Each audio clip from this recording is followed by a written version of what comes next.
quelle politique alimentaire pour le gouvernement gabonais? Telle est la question qui est posée, dont la réponse sera donnée tout à l'heure au cours de cette émission politique publique par notre invité consultant à maison, Jérémy Gustave Zamba. Jérémy Gustave Zamba, bonjour. Bonjour, Jocelyn Ngonga. Merci de nouveau d'accepter notre invitation. Alors, quelle politique alimentaire pour le gouvernement? Vous pouvez d'abord nous définir les différentes politiques alimentaires que peut entreprendre un gouvernement de la République. Écoutez, lorsque vous parlez de politique alimentaire, la politique étant d'abord l'art de gérer la cité, je crois que c'est un pan de la politique en général que vous touchez, qui est celui d'assurer aux populations la nutrition. La nutrition, tant sur le plan quantitatif que sur le plan qualitatif. Ça veut simplement dire que quoi? Que le gouvernement doit être là pour faire en sorte que l'agriculture bénéficie d'une certaine promotion, c'est-à-dire qu'on encourage ceux qui ont décidé de s'investir dans ce domaine, qu'on leur donne les moyens de leur politique. On voit par exemple dans certains pays des dons d'engrais subventionnés par le gouvernement, des dons de matériel agricole, un encadrement technique qui vient du gouvernement, tout cela pour faire quoi? Pour faire en sorte que le plan que le gouvernement a décidé soit réussi. Et donc, c'est déjà ça, faire de la politique alimentaire. La politique alimentaire a un autre volet, c'est celui de dépendre de moins en moins ou de ne pas du tout dépendre de l'extérieur en matière agricole.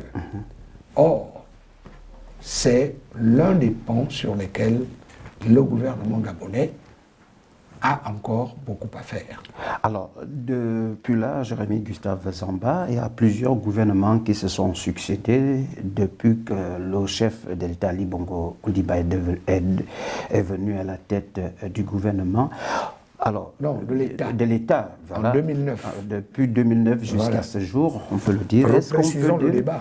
Bien sûr. Voilà. Est-ce qu'on peut dire que ces différents gouvernements ont déjà mis ensemble un certain nombre de bactéries de réformes et encore mieux concrétisé cette politique de dépendance alimentaire ou l'autonomisation alimentaire au Gabon?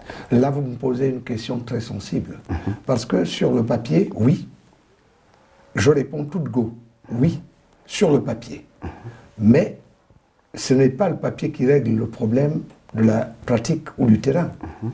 C'est la mise en pratique qui fait que l'on observe qu'il y a une évolution, qu'il y a un détachement entre la parole qui a été donnée et l'exécution de la parole. Nous voulons les différents gouvernements qui travaillent avec les organismes internationaux tels que la FAO, l'OFIDA, et encore mieux, le gouvernement avait mis un grand projet qu'on appelle GRAIN. Est-ce que c'est pas là, n'est-il pas là les actes palpables des différents gouvernements pour réduire la dépendance alimentaire aujourd'hui? Voulez-vous que je vous pose une question? Pouvez-vous me dire, ce n'est pas votre rôle aujourd'hui, ce n'est pas mon rôle, j'allais dire, aujourd'hui de vous poser des questions. Mais voulez-vous que je vous pose une question? D'après vous qui me posez ce problème-là, parce que c'en est un, êtes-vous convaincu que le projet GRAIN a atteint les résultats escomptés? Vous ne pouvez pas me poser la question. Si je vous la pose, je vous ai dit, le gouvernement travaille avec les organismes internationaux. Est-ce que ce n'est pas une politique palpable sur le terrain, si oui ou non?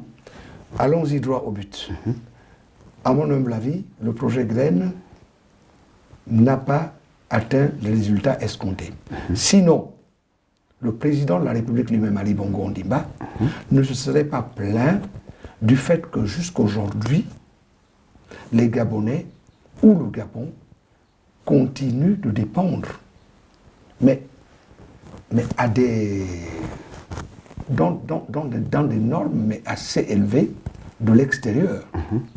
Je crois que depuis que le projet Graines a été lancé, on aurait pu avoir des signaux forts qui nous auraient démontré que ce que le président, le chef de l'État lui-même a voulu instituer est en train de se faire, même petitement.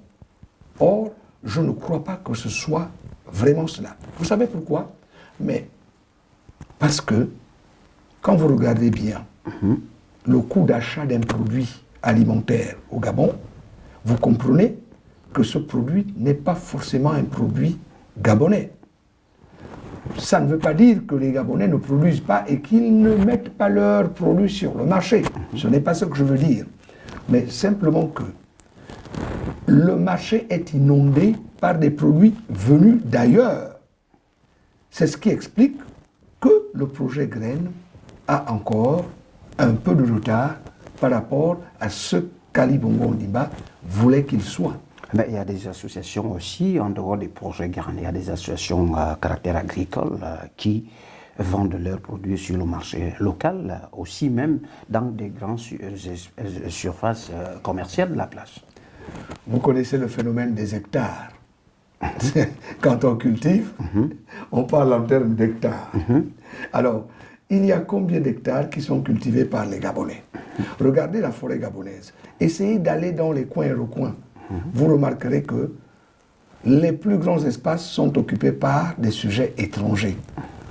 Encore que je n'ai rien de xénophobe, mais simplement dire que si les Gabonais eux-mêmes ne se sont pas investis jusqu'à présent, soit cela relève d'un problème de mentalité, soit cela relève d'un problème d'accompagnement. Donc, il s'agit pour le gouvernement, le ministère de l'Agriculture en particulier, mais d'étudier le phénomène et de voir dans quelle mesure apporter solution à ce problème, parce que, je reviens là-dessus, c'en est un.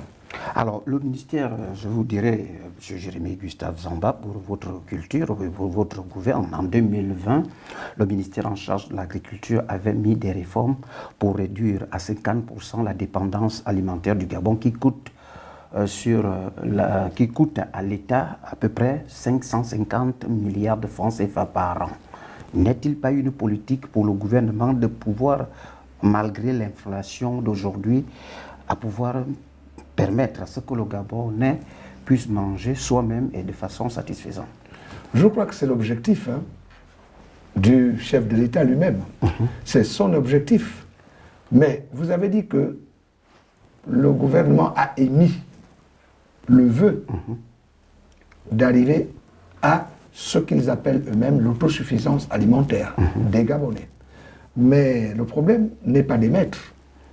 Le problème est de travailler dans le sens de la réalisation des projets qui ont été émis.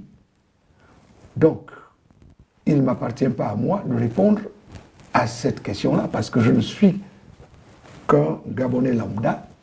Je crois que cette question mérite d'être interrogée au plus haut niveau, mérite d'être répondue au plus haut niveau, et mérite donc, à ce moment-là, la faisabilité. Parce que c'est à ce niveau-là qu'on attend réellement les autorités. C'est au niveau de la faisabilité. Le discours est une chose, mais encore faut-il qu'il soit accompagné d'actes. Quelle politique alimentaire pour le gouvernement gabonais? Tel est le thème que nous venons de débattre avec notre consultant maison, Jérémie Gustave Zamba. Merci de nous avoir suivis à un autre numéro de Politique publique.